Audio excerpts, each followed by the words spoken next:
Most of the people who get ever hired, they will get hired for the job skill on day one, but they will only be in the company for the so many days or the years because of their soft skill and personality. Nobody has survived in a company because they were really great coder. These were the skills which was not or never assessed in any of the interviews, or the company board had no idea that why somebody stays in a company for 20 years, whether someone leaves in 2 years. So that's where the whole MayaMaya concept came in. Busy is not productive. This show is about the difference. I'm Santi Tacoronte, and on Productivi-Tree, I talk to the thinkers and experts who are reshaping how we understand time, focus, and meaningful work. Subscribe wherever you listen. Let's begin. Sameer Ranjan started his career as a mining engineer, graduated top of his class from one of India's most prestigious technical institutes, and then made a complete pivot into AI and data science, earned a master's from the UT Dallas, and went on to found two companies, hold a US patent, and build tools that are actively reshaping how businesses hire, develop, and predict the human talent they need in the future. He is the CTO and co-founder of Catenate Group, founder of Cognitive Sprints, AI Labs, MayaMaya, and he's also a strategic advisor to White Glove AI. And his work sits at the exact crossroads of AI ethics, human performance, and the future of work. If you have ever wondered whether AI is coming for your job as fast as it's coming from your technical roles, Sameer has already built a platform to measure and answer this question. Sameer, welcome to Productivi-Tree. Thank you so much, Shanti. It's amazing to be here, and I'm excited for the day. Sameer, you graduated top of your class in mining engineering. Very specific, very technical. But what made you walk away from that career path and bet everything on AI instead? Wow. Nobody has ever asked me this question because um, I chose mining because it was one of the most adventurous thing I thought I could ever do. And in reality, it was much more adventurous than what I could have ever imagined. Going 1,000 feet below the ground, working with explosives, working with people from around the world. I had at a point of time, and I think 500 laborers under me who were working with me, from different nationalities, from China, from Peru, from Venezuela, all working toward making mine successful. And then one of my senior partner came and he basically asked me that you're enjoying your life too much.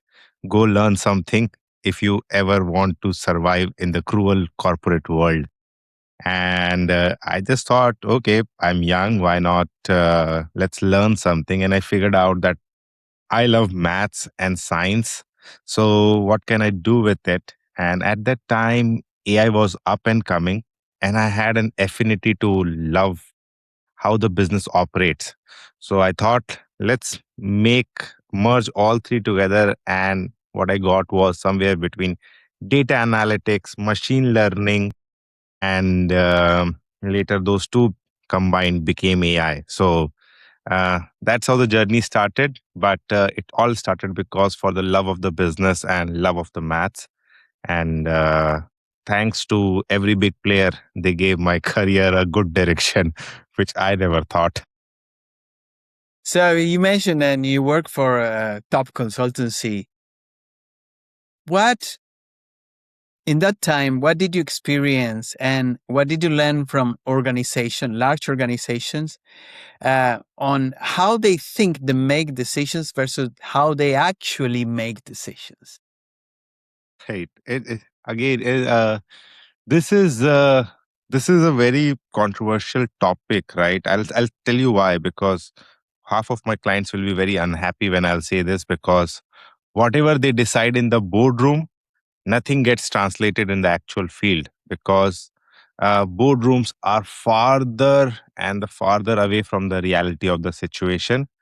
We all think in boardroom that if we just move one small thing, we will get a big revenue profit.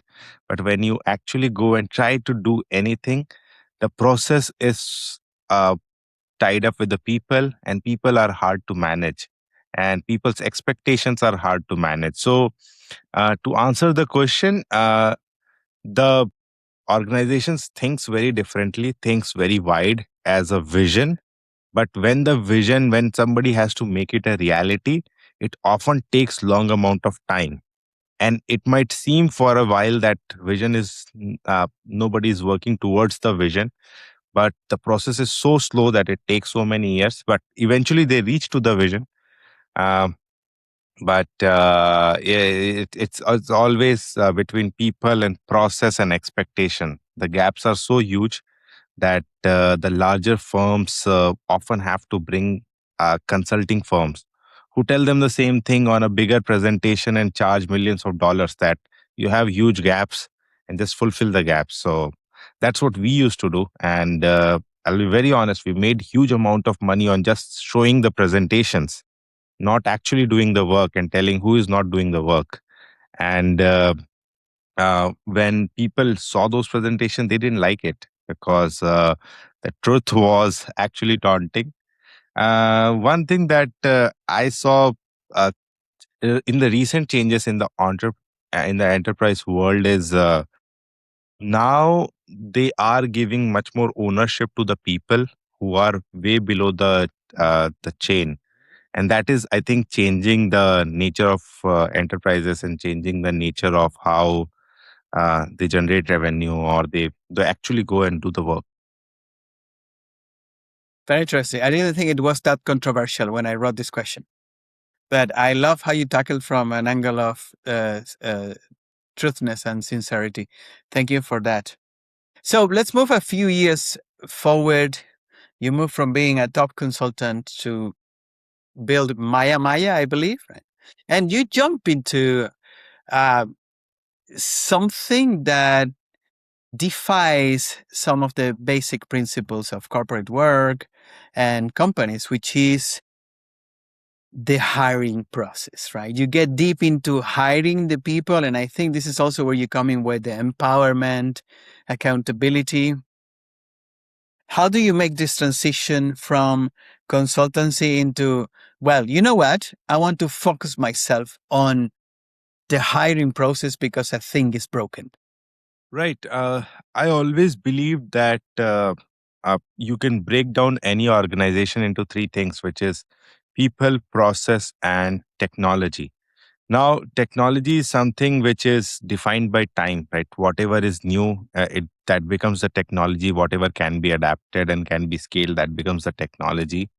Process is something, it just depends culturally, like from where you come from, right? Japanese have a very different process, the way of life. They created kaizen, they created 5S.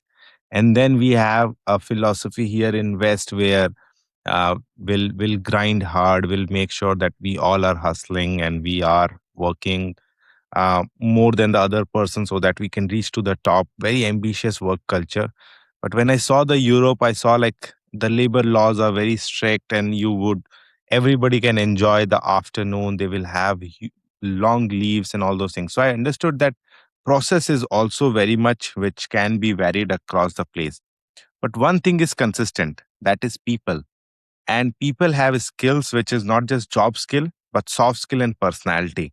So if by some manner I'm able to tap in, like what are their soft skill, what are their personalities, I'll be able to actually create a process which supports the talent. So with this notion, basically we jumped in and we started digging some data and doing some research and figured out that most of the people who get ever hired, they will get hired for the job skill on day one, but they will only be in the company for the so many days or the years because of their soft skill and personality. Nobody has survived in a company because they were really great coder. They survived in the company because they were good team player, they were good leader, good manager, somebody who showed up. And when I looked at these data points, these were the skills which was not or never assessed in any of the interviews, or the company board had no idea that why somebody stays in a company for 20 years, whether someone leaves in 2 years. So that's where the whole Maya Maya concept came in, and we started working towards talent intelligence. how can I support an organization by explaining them your employees are not just the core job skills, but much more than that. And that actually started bringing people an awareness that yes, we need to move away from the resumes and start looking people for whom they are as a people. What do you think is the biggest failure point companies have today in their hiring process? The process itself is composed by many touch points. You mentioned the CV, but then you have interviewing, and this is also getting controversial these days with AI interviews, which I'm completely against, absolutely and completely against, and I've been very vocal about this. Where do you think companies are getting it wrong? Right. So I think companies first, they are not able to understand what they need. Right.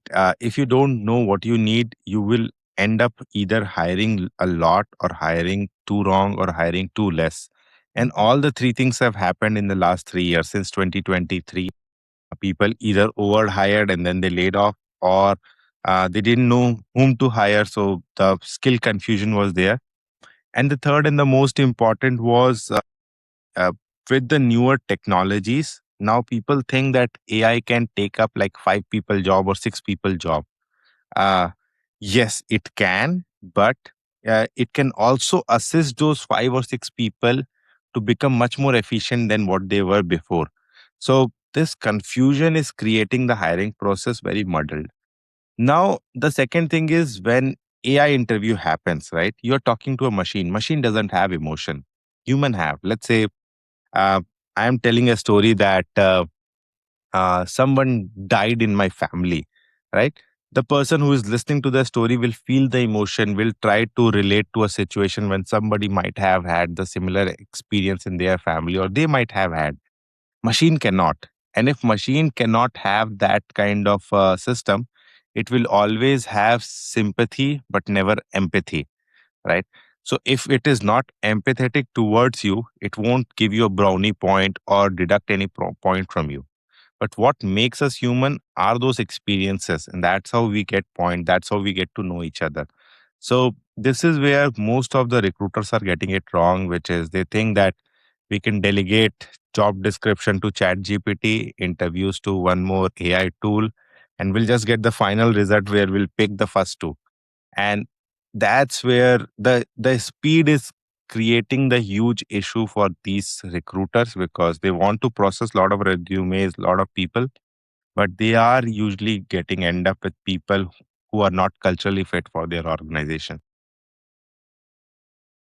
Tell us a little bit about one of your products, MayaMaya, which I read that it tracks 9 soft skills using AI. Without getting into much detail, what does MayaMaya does and how is it different from traditional hiring? Right. So MayaMaya has a principle of behavioral economics, and we were fan of Dr. Kahneman, who has written the book Noise: Think Fast, Think Slow.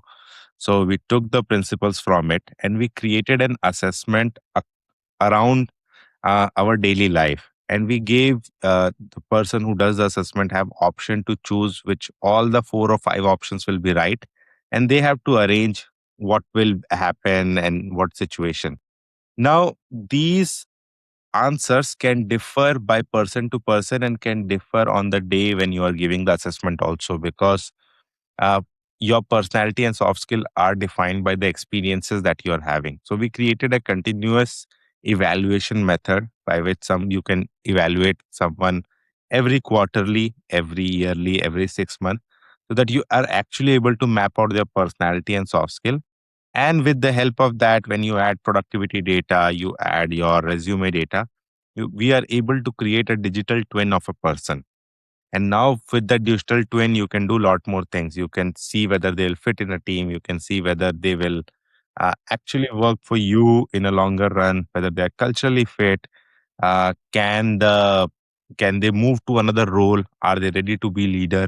So it is giving a lot of optics to the company's top tier management and helping them make sure that they don't fire people mindlessly, but they can reutilize, repurpose a lot of their employees without losing a lot of money. Hmm. You have said that 80% of students struggle to choose their major or the career, the degrees, because they don't understand their own personality. Is it the same problem happening to adults in their careers? Yeah, I guess like the newer adults, I'll say not the newer, I'll say anybody who has been in the job market and in the industry for last 15 years, in the last uh, since last 15 years, in the last 5 years, they have seen a rise of information through Instagram, through LinkedIn, through Twitter. uh, we call it X now. So all these platforms have now become a news media outlet, right? So lot of news, lot of information everybody is getting, and without context it is becoming a confusion point. So every individual is now so much confused than ever it was without the information, that they don't even understand what is happening in the world, what they want to do. And they are, and everybody, almost everybody is now want to do something which every other person is doing. For example, one of my friends mother, she is around like 52 years old, and she thought like, oh, I want to do something in the world of AI. Should I go and take a course which will teach me how to write AI codes and everything? And the obvious answer was yes, you can learn anything that you want to learn at any age, right? But what you will do with it? And her answer was, I want to find a job in a sector which is IT, and I can go and write the code. Now, the issue is uh, hiring doesn't work like that, right? You have to have some baggage, you have to have some base understanding of how you will have made your career. So, with the newer information, the audience currently is so much confused that they are choosing anything mindlessly and not thinking what actually they are passionate about, because passion is muddled. Um, and this is what I think creating the confusion in career for a lot of young adults. Lots of hiring managers think that they are good at reading people in interviews. I always thought that 20, 30 minutes, 1 hour, it's very insufficient time to make a guess, because it's not going to be more than a guess of someone. What is data saying about that? Right. Data data has said that hiring managers are often wrong in understanding, uh, in reading the people, and it also depends on the time of the day that they are doing the interviews. If somebody is doing the interview since 8 a.m. in the morning, any interview that they will do after 1 p.m. of the day, uh, they'll be super tired, because meetings are more tiresome than the actual work. And if they are tired, uh, it clouds the judgment. So data says that most often the hiring managers have the issue where they are not able to read the personality of a person, and personality can be modified also for 30 minutes. Somebody can be charming for 30 minutes and then complete a very different person for the next 23 hours. So it's very hard to get a read on it. Hmm. Your platform tracks personality continuously. I don't know exactly how you do it. I'll be interested in knowing how you track the personality of someone day in, day out. Why is that important? And how do you think, or how do you see data tells you people change over months or year? Right. So I'll tell you why it is important, right? If I'm looking at a setting in an organization, it is very important for a manager or a senior manager or somebody uh, top the chain to know that why their people are behaving in a certain way than they normally used to behave. And it becomes very important. People think that not everybody will know something bad or something good has happened in your life. If somebody got married, they'll be very different person than somebody who had some tragedy in the family, right? It's very natural and it reflects on the personality.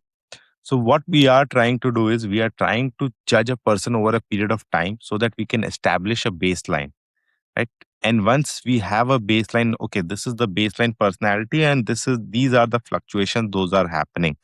It becomes very easy for uh, human resource, or let's say L&D, or somebody who is a mental health expert, to come in and actually help out these people. Most of the people also leave the job due to burnouts, and burnout get reflected directly into the personality. So if I'm able to predict the personality changes, if I'm able to see the why the personality is changing, I'll be actually able to intervene and do a root cause analysis and understand, okay, this is where the problem is, and these are the solutions which I can offer to my employees so that their well-being is always secured. So that is why the continuous tracking is important rather than once at every year.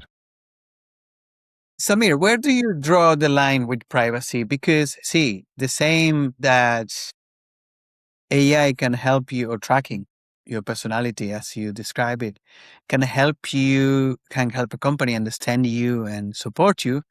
It can also be used to be surveilled or manipulated, because as soon as we start talking about personality, it gets really, really personal.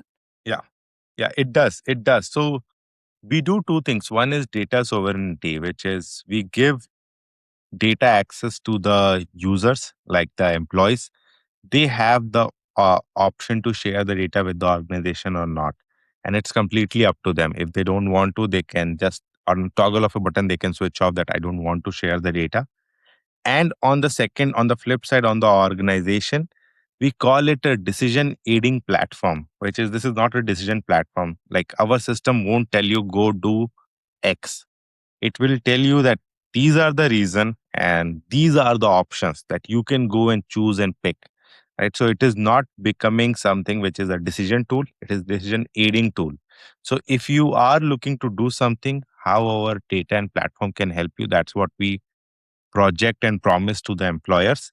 And on the employees side, we were very clear from the day one that it will become their data passport. So they have the option to uh, make sure that if they want to share the data, if they don't want to share the data with the organizations.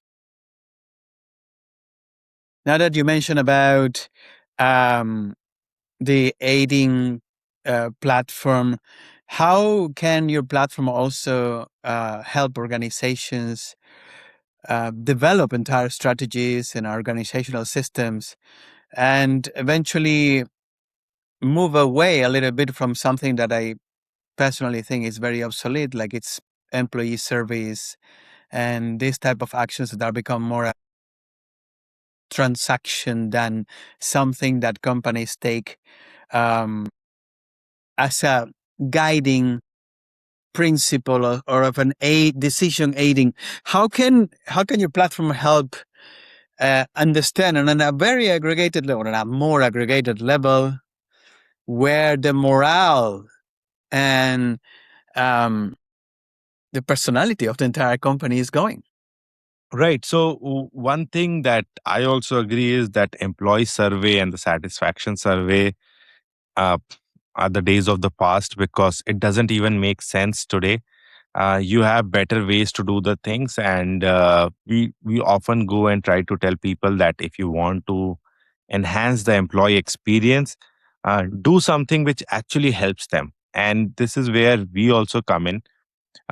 We try to uh, collate all the data across the employees, across the department, and create a gap assessment for the board. For example, uh, as a board, I have decided, or I'm a 500 employee company and I want to start an AI agency. Now, I don't have to go and look out for the experts outside.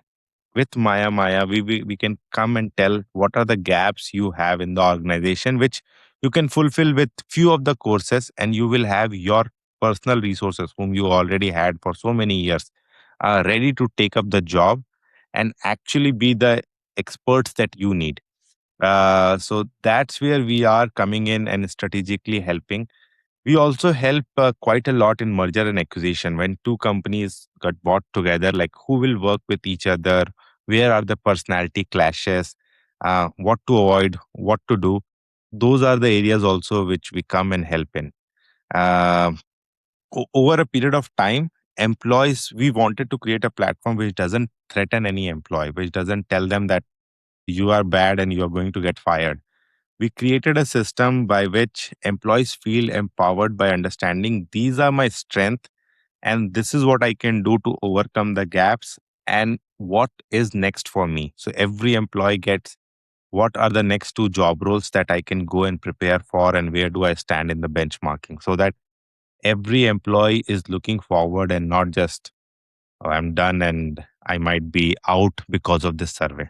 That's what we do.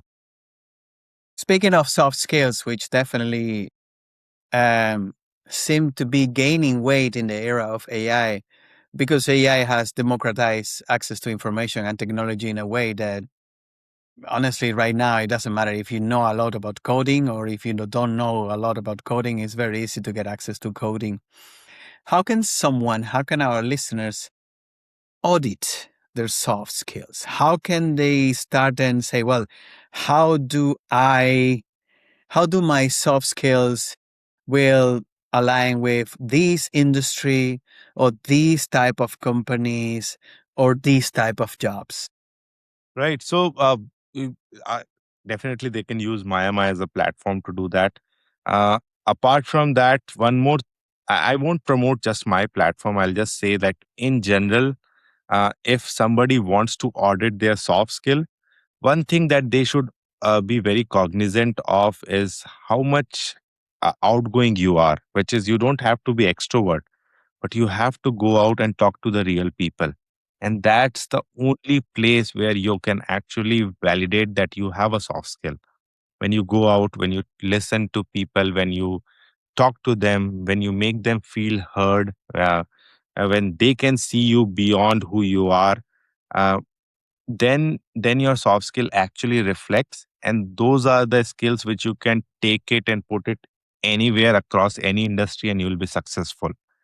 The the issue and the data that I have seen in the past, I want to say post COVID era, most of the people are not doing this, which is making their soft skill very questionable, their job skill questionable. Like most of the kids grew up in the remote work era, which made the introvertism much more stronger, right? So they don't even know how to conduct themselves in the public. Now, when these issues are there, uh, definitely soft skill becomes the much more important thing.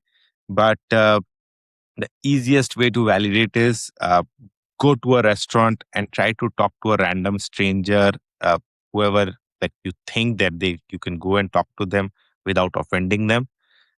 You'll be able to validate whether you have a soft skill or not, and how much you need to work on. But I have a couple of questions about this.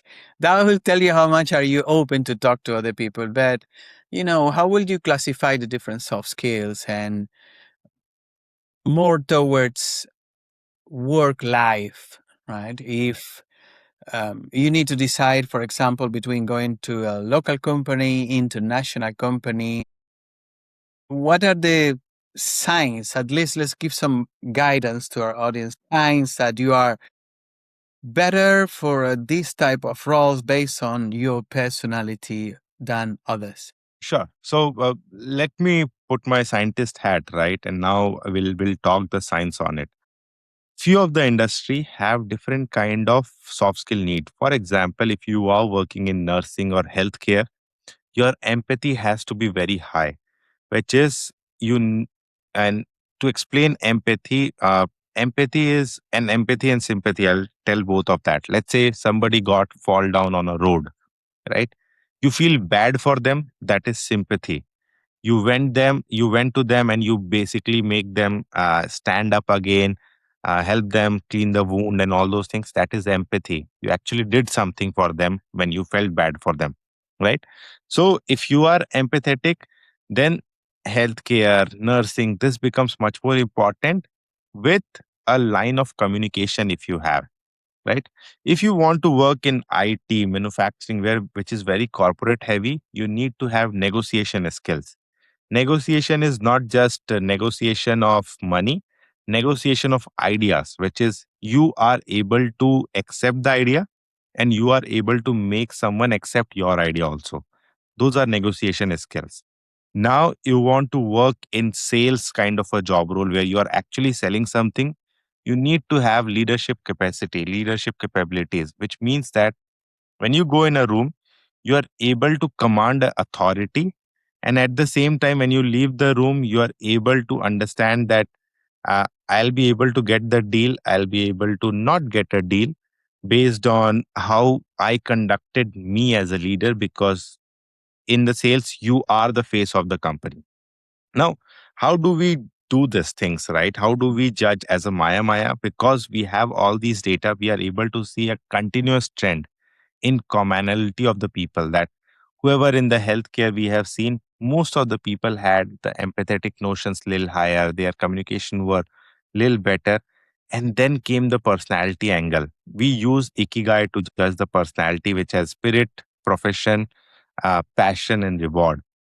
Most of the healthcare people were high spirited and they were not looking too high on the reward, but their professionalism was too high. When we went and looked into the IT was high spirited. Professionalism was little low, but their passion was super high because they were problem solvers. And their reward outlook was very high because they wanted to make money. Then we went and looked for the people who were almost on the sales side of the things. Their reward outlook was very high. Their passion was very high and their purpose was very high because they were there out there to do only one thing, which they want to win the deals. So these are the common things that we have seen it with the help of MayaMaya. Now, scientifically, if you want to judge yourself, the easiest thing is to do an assessment, right? Take the look of the take a look at data. Where do you stand? And it will actually guide you that okay, these are the industries where you are actually fit in. And again, being said then that, like, it doesn't mean that you have to go to that industry. You can always upskill yourself. I'm a big fan of upskilling and I always believe everybody should upskill. And if you'll just upskill yourself, you'll be able to figure out that now you can do much more and you can be a part of different industry which you never thought of. Sameer, a few years ago, I decided to change in my own career the way I was conducting hiring. I deliberately stopped looking at the CVs of candidates.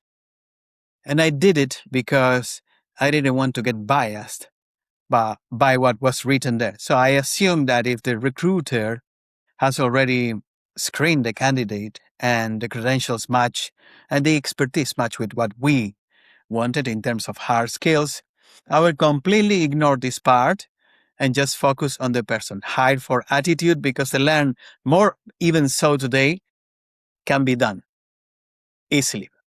Do you think we will reach a time where people will not look at CVs when hiring? I think so. I think we are not far. I think we are 1.5 year away from that. I'll say at max 1.5 year, because I think the base skill, everybody will know how to prompt, how to generate things.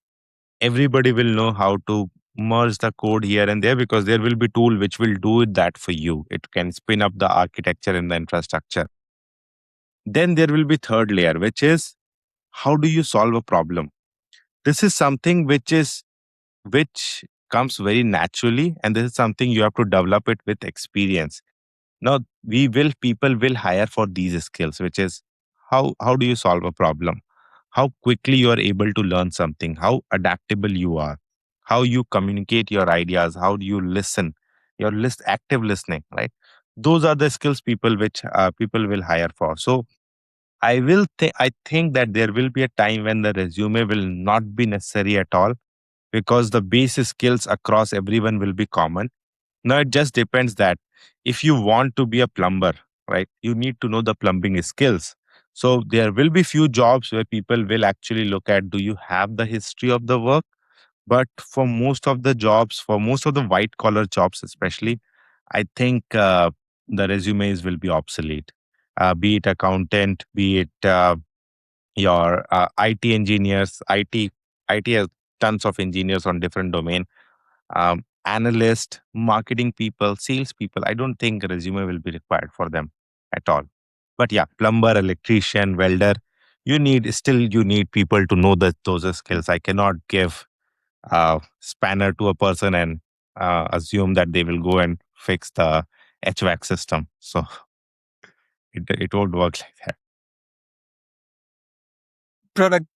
Speaking about productivity and productivity advice, most of it is targeted to individuals. But you go to organizations.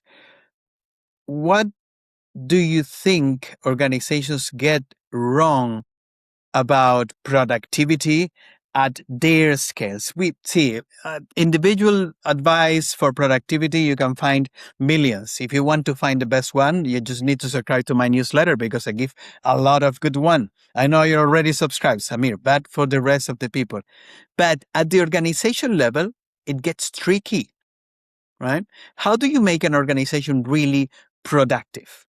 Right. So when we go and talk about productivity at organization level, uh, they will have their base metrics, which they have collected through one of the ERP software that they might have.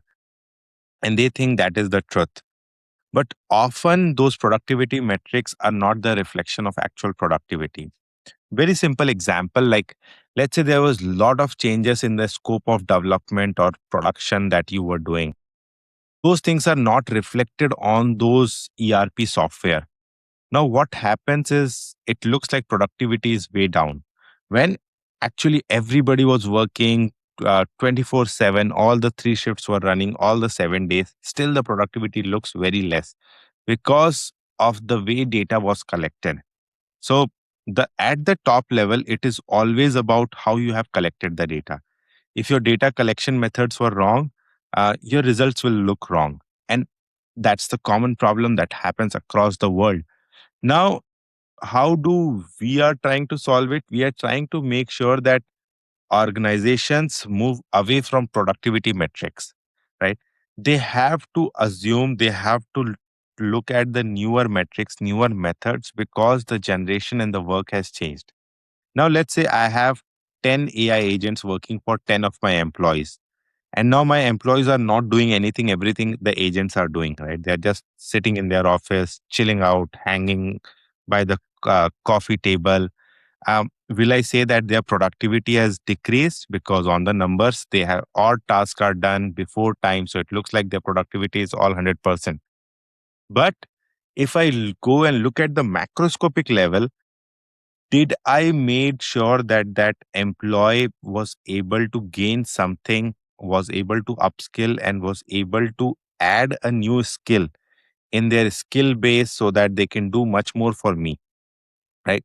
These are the metrics which are often missing at the top level. So these are the things that we are going and trying to educate organizations, that stop looking just at the productivity metrics, but look at how much growth you were able to provide to the employees.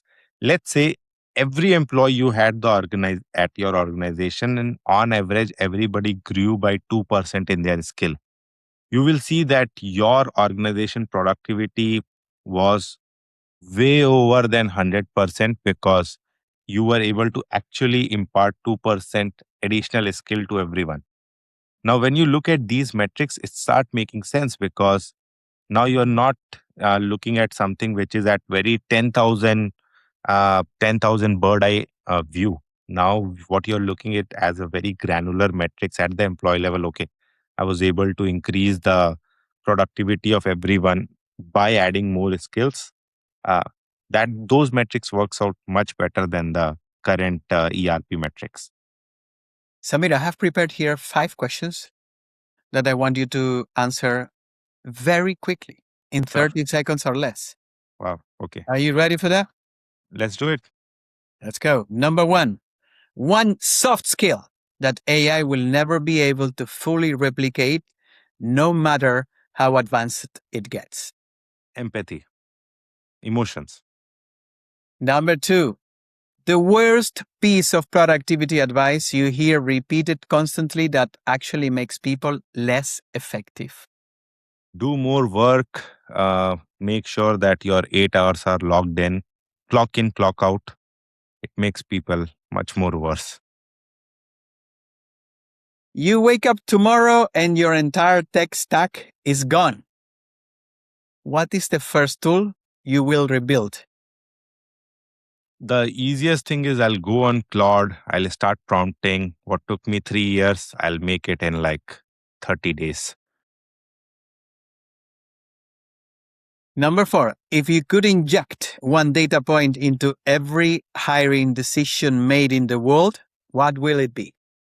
I will add a quantifiable soft skill metrics. Like what? Every recruiter should know the leadership, learning ability, communication skills, adaptability. Uh, these are the 4 skills that they should look at every profile before hiring. Finish this sentence. The most dangerous thing about how people use AI at work today is. They think AI is a search engine rather than an assistant. Sameer, let's wrap this up. We have been very very versatile after you launched MayaMaya, and you have a couple of other products. What are these? Right. So we are working towards, like, I run a research lab also where we are researching a lot on newer skills, like how can we take few of the technologies, put it into agriculture, put it into mining, put it into unstructured labor across the world so that their life can be better. Those are the product that works around making sure that things get organized. I'll give you a very simple example, like every single person needs an identity. So can I provide a uniform to the unstructured labor market? If I can do that, it already starts looking structured. So those are the things that we do, which is independent consulting. We do for a lot of or non-profits and NGOs so that they can go and implement few of the solutions. What is the name of that venture? It's cognitive sprints. Okay. And you have a third product, I hear. It's we have like we had MayaMaya, we had MiraMira, and same concept. We want to develop something for the financial health of the person also. We believe that the finance is also very much derived from the soft skill and the personality that you have. If you have a personality of being very loud, you will be someone who will go to the casino and lose your house in it. But if you have, and it all also comes from how do you see money? Money, I think money is not a commodity; it's a personality. If uh, if you can look at money as a personality, it will start making sense on everything. How do you expense? How do you log data? How do you actually spend money? How do you save money? So that's what we are trying to build next. Very interesting. I might call you offline to ask you what is my money personality. Sameer, thank you so much for giving us your time, for presenting your idea, MayaMaya, and what I think it's the future of hiring, but also the future of work. See, if I take something away today, is that work is at the end of a cycle. I don't think work will end. I think it will evolve into something a little bit different. We see some signs already. Obviously, when you have this kind of transformational times, there is always rejection. And at the end of these periods, you see how people want to persist and continue doing the way they were doing things. But what is very clear to me and to everybody is that work is now, thanks to AI, but also other things, it's fundamentally different as it was no more than 10 years ago. It's really, really different in terms of career, in terms of career path progression, technology, and empathy, as you well said. So I just think that what you're doing is really valuable, because in an era where robots will do most of the mechanical or hand work or repetitive work we used to do, what is left is our creativity, our imagination, our unique way of resolve problems. And I think that we need to preserve that, and products like MayaMaya will definitely be catalyst for that. Sameer, thank you so much for being with us today. Thank you so much for inviting me. It was a wonderful conversation. I loved every bits of it, and looking forward to doing more for the society, for the people, and for the productivity of everyone.